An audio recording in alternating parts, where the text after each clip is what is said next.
红龙兄的频道。芒果它采收完是需要一定的修剪的。芒果从采收前你就是去修剪它的那个枝条，让它长出可以结果的那个枝。然后现在结果完，我们也要来做修剪。修剪有分那个要让它长分叉的跟结果的。我们今天就是要把那个结过果的枝条修掉，因为那个没有修会影响到它的树势剪掉之后，它可以长明年的结果枝。我们这个时间现在大概6月多吧，6月多我们剪枝条，芒果的枝条到要开花那个出穗大概要到快要200天我们现在剪，然后芒果剪完之后它会出芽，出芽长完之后它会先长一段那个枝条的穗，之后再从顶端再长，大概抽2到3次烧，到差不多冬天那个时候，冬天后那边它就要开始开花了你如果不是这个时间剪，你如果把所有果采完再做修剪，有时候已经像我们这边彰化已经8、9月了，可能9月吧，9月那边在做那个采过果的修剪的话，它那个枝条你会太晚剪。因为他说要200多天嘛，抽3次烧，但是你在9月那边才把它全部做修剪，它那个时候抽烧已经太晚了。这个就是要到后年，你可能要到后年它才会再结果，所以芒果修剪真的非常的重要。一个时间不对，或者是剪的方法不对，就可能导致它今年无法正常的产果。那我们现在先来实际操作芒果的修剪吧。来，我们先看这一个。像这个，你看它是结过果的嘛，这是结过果的那个花穗它是短枝条的，这边的枝条只抽过1次烧。这一棵大概2年树吧，2年多3年。它那个我今年没有留非常多果，只留一半而已。它那个主要都是在做整枝。你看结过果的树叶跟那个没有结果的部分的那个长势，是真的差蛮多的它那个结果的部分，它就会把能量留给那个生殖生长，让那个果实长大那个没有结果的部分全部留到营养生长。你可以看一下后面那边的树叶是真的非常的茂密你看这个就是我之前那个屌威把那个枝条长到中间那个往旁边拉，这个可以当明年的结果。这个没有结过果，所以它这些枝条明年就是可以正常的开花结果。这个也是，这个是当初开花的时候没有授粉成功，就是它没有结果我再把它剪断，就是流出来的那个花穗。你看这已经抽2次烧了这边3次，然后这边1次。你看从这边节点，这个当初剪错了其实是要剪在节点的下面，它就不会像这样子一次长很多根。你这个样子你还要再来做疏枝，这样比较麻烦。这个你从这边抽，这边1次烧嘛，你看这里一个节点，再抽1次，我们已经到第3次抽烧，所以它的枝条已经够老化到可以正常开花。我们那个时候再加强它的磷肥钾肥，看能不能让花束冲出来。然后芒果也是要围一下，风大比较没有那么好授粉。那我们把主题拉回来，我们拉回来做这个修剪。你看这个修剪，像刚刚我说剪错，这个就是节点。你如果剪在这边这里剪在这边，这样会发生什么事？它这个节点这里会长出一大堆的芽，它那个芽会这样全部一起炸出来，所有的能量在节点上面压在这个节点上面，这样子你长出来的芽就会长得不好。所以要剪在哪里？要剪在这个节点的下方，剪在这边。有看到这里吧？这里有这个叶子叶子这边是有那个，它这边都有那个隐藏的那个芽点。这边它接下来未来会从这里抽烧，这边会抽2根出来，这样你就不用再自己梳了。你看如果没有弄好，剪在这个芽点这边，它会这样子好几根好几根，这样子你之后就是还要再梳，而且它这边的那个稳固性在芽这里，它那个很容易这样一折就掉下来了，这样其实不好，所以最好要剪在节点的下面。像这个也是，我们剪在节点的下面。留这个芽，这边也会再长出来。因为植物的营养，你把它剪掉，它还是要送嘛，营养继续送，它就会活化前面的芽点，那个顶芽优势也会那个开始作用，它就会长出来。那我们现在就是把一些修剪错的啊，或是一些结过果的这种枝条，我们就这样把它剪掉。明年它这边就会再长出来，让它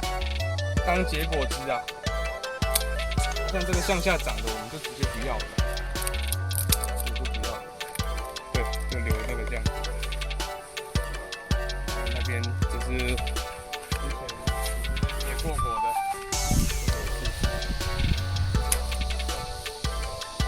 啊，像这种，你的树如果很高了，很大棵，像这种抽2次梢的，你不一定要剪在这里，你剪在这边也可以，它这边也是可以继续长。那把它做缩短，这样它就不会一直往上冲啊。你如果让它随便这样冲哦，会像我们后面有一颗四季芒果，那个大刀根本没有办法采收啊。那我们现在就是简单的，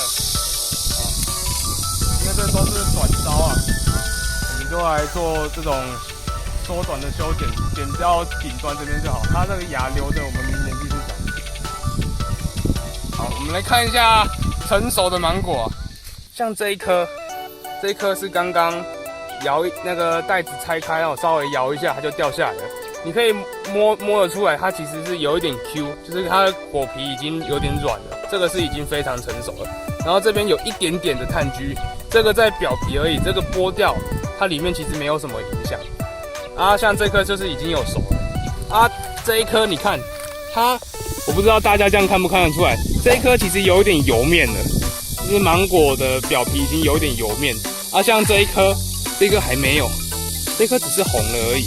它那个果粉还在，那个油面没有出来。像这个我建议至少再放个3、4天，所以我们现在先用套袋把它套回去。我们今天只采收这一颗。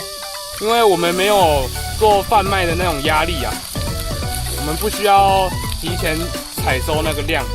我们这样把它包回去。这一颗我们现在先带回去享用。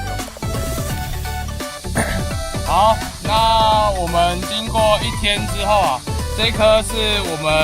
我已经放1天冰过冰箱了，所以它现在冰冰的。那我们现在来吃看它的口感跟风味。这一颗芒果是那个红蜜芒果啊，我看到红蜜芒果吼，它有很多个名字啊，有红蜜啊，什么蜜红，还有什么蜜黄啊，芒果，它其实长出来哈都是差不多，它就是这应该是那个种苗商把同一种品种哈，再拿去做嫁接，来改名字继续卖的，所以才会有一些奇奇怪怪的名字跑出来。这种事情在那个种苗蔬果很常发生啊。那我们先来试一下，这一颗我有吃过它这个品种啊，它这个就是它那个纤维啊，它比较多一点的，纤维其实是有点多的啊，但是它汤汁很多，它跟那个爱文比起来啊，还是爱文比较有香一点，爱文的芒果味比较浓。它这个其实是也有芒果味啊，但是它就是比艾文少一点啊，但是它的抗病性我自己是感觉比艾文高一点点的啊，它比艾文多汁，它是属于汁很多的啊，它种子也是很薄，所以果肉的可食率也很高。我个人是比较喜欢有纤维，如果那种像金红啊那种完全没有纤维。啊，芒果味也比较少，那种我反而比较不爱。但自己有自己的喜好，每个人的芒果喜好不一样。那我自己觉得这一款品种，我吃起来是还不错，就是有一点点的纤维啊。重点是有纤维没关系，你只要种子薄，果肉的可食率高，你刀子削下去也都是肉啊，所以这个没有问题的。啊，重点是它汁多啊，汁很多，像喝果汁一样，我觉得这个就还不错，而且是自己种的，我们也没有喷农药啊，就只有套袋，就是这种就感觉你只是稍微把它包起来就有得吃了，这样子其实也蛮有趣的，就自己种好玩的，种在田里，让那个假日农夫自己玩一玩。然后这是我们刚刚吃完的种子啊，你看它很薄啊，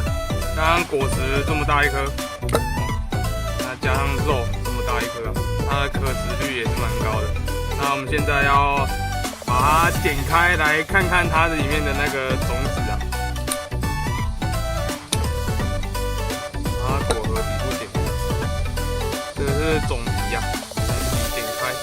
然后去找里面的壳啊。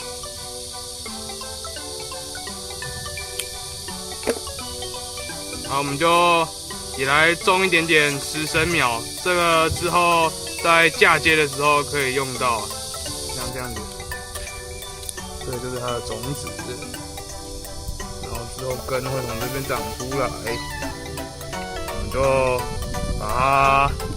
这个没插，这个就好用。我们把它种在土里之后，它长出来，如果有成功长出来的话，我们再来做嫁接。那这个就只是种好玩的，刚好有把它种起来吧。你看这一颗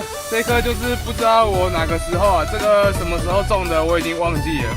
我记得我就是可能几年前吧，就是有买一颗在这里，然后前几天梅雨季它就真的长出来了。这个什么时候种的我已经想不起来，反正好像有一定的时间了。它是今年长出来，我印象中好像是前年种的。